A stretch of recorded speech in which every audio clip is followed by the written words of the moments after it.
Você sabe que não precisa ser um especialista para desenvolver a linguagem do seu filho, certo? Pois então, hoje eu vou te mostrar algumas coisas que você pode fazer para estimular esse desenvolvimento e também o que você precisa evitar.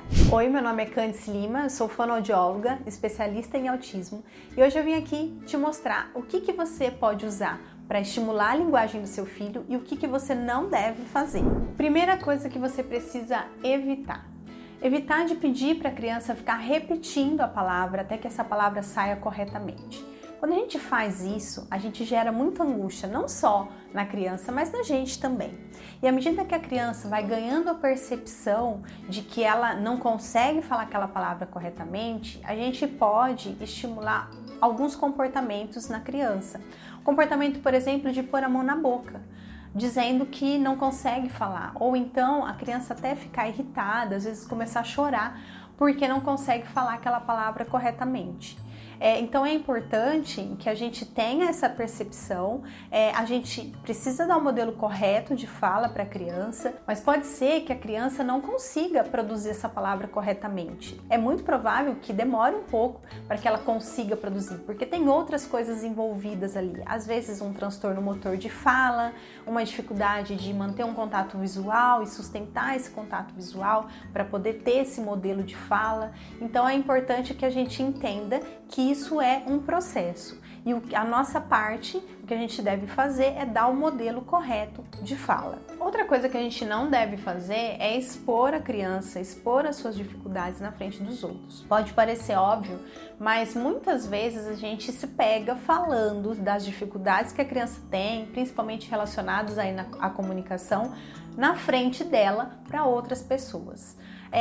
Fazendo isso, a gente acaba criando aí nessa criança, mesmo que ela ainda não tenha muita percepção ali do contexto, mas a gente acaba criando uma percepção da dificuldade que ela tem. Então a gente precisa olhar esse copo meio cheio, ao invés de meio vazio. Então olhar aquilo que a criança já consegue fazer, embora ainda existam barreiras para serem ultrapassadas, a gente precisa olhar para as habilidades que já foram adquiridas. As habilidades que essa criança ainda não adquiriu, a gente precisa traçar objetivos claros, trabalhar em conjunto, a família, os terapeutas, escola, para que a gente consiga aí transpor essas dificuldades. Outra coisa que a gente precisa evitar é fazer muitas perguntas para a criança. A gente tem a tendência de ocupar os dois espaços de um diálogo quando a gente está com uma criança que quase não fala. Então a gente faz a pergunta, em cima daquela pergunta a gente já faz outra pergunta, não dá tempo da criança responder e com isso a gente vai criando uma comunicação muito confusa. Difícil da criança conseguir responder e a chance da gente falhar, da gente fracassar nessa interação é muito grande. Então, evite ter esse tipo de comportamento. Quando for fazer uma pergunta para a criança, faça uma pergunta clara, objetiva, com uma frase curta. Espere essa criança responder. Se for necessário, dê dicas para essa criança. Então, por exemplo, eu quero perguntar para ela se ela quer comer pipoca. Então, eu pergunto: Maria, você quer comer pipoca? E aí, se ela não me responder de imediato, eu posso mostrar uma figura da pipoca, eu posso mostrar o saco de milho da pipoca, eu posso apontar para o fogão, dizer que eu vou fazer a pipoca, eu posso dar algumas dicas visuais para complementar aquela minha pergunta e tornar a compreensão daquela pergunta mais fácil para minha criança. E aí, se mesmo assim ela não entender, eu posso falar a palavra principal: pipoca, pipoca, e esperar que ela me responda de alguma forma.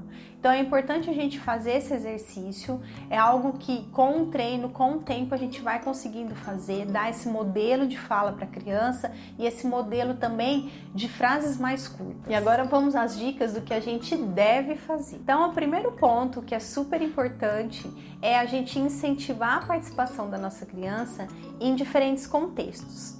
Tentar incluir ela em atividades não só na escola, mas também atividades sociais, festinhas, brincadeiras num parque. Isso é muito importante para o desenvolvimento da linguagem, tanto receptiva quanto expressiva dessa criança.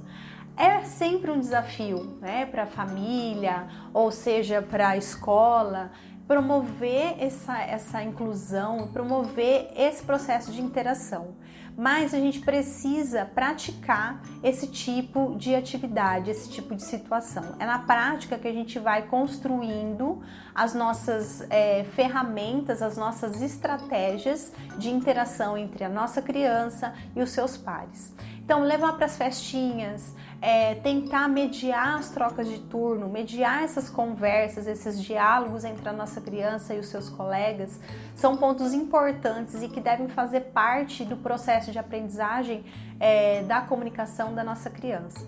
Sair do contexto clínico e ir para o contexto social dá a possibilidade dessa criança de generalizar aquilo que ela aprendeu no setting terapêutico. Então é super importante essa participação da família, esse engajamento da família, para que eles façam essa parte que muito provavelmente o profissional não vai conseguir fazer. É uma parte, realmente é uma parceria entre o profissional e a família. Outra dica é dar a oportunidade da criança se expressar. Muitas vezes a gente acaba não deixando a criança falar ou não deixando a criança comunicar o que ela quer.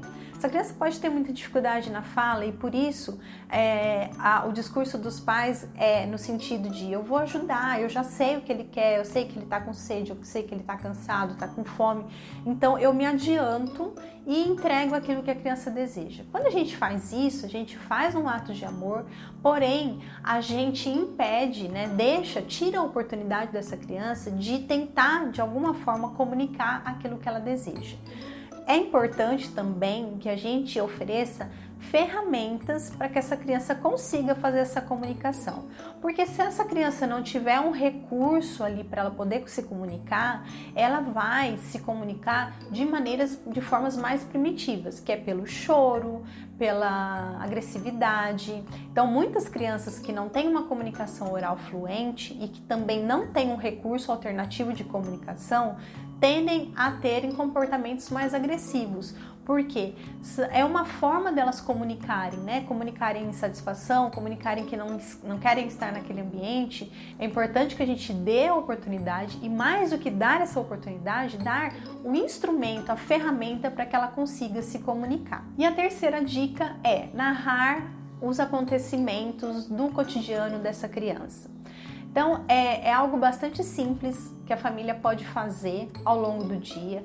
Então, no momento do banho, no momento das refeições, então, descrever o que está acontecendo, nomear os objetos. Com isso, a criança vai, de uma certa forma, ampliando o seu vocabulário, mesmo que ela ainda não consiga verbalizar esses sons, verbalizar essas palavras.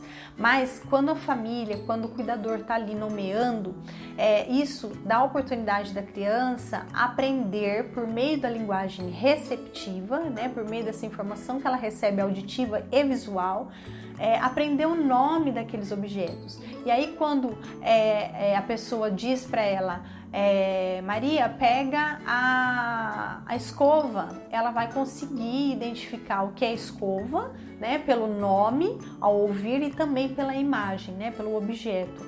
E aí ela vai conseguir construir essa nova habilidade, que é a habilidade de seguir comandos a partir de um comando verbal. Gostou dessas dicas? Quais dessas você já faz com a sua criança em casa? Me conta aqui nos comentários. E não esquece, deixa o seu like e se inscreva no canal. Até o próximo vídeo. Tchau, tchau!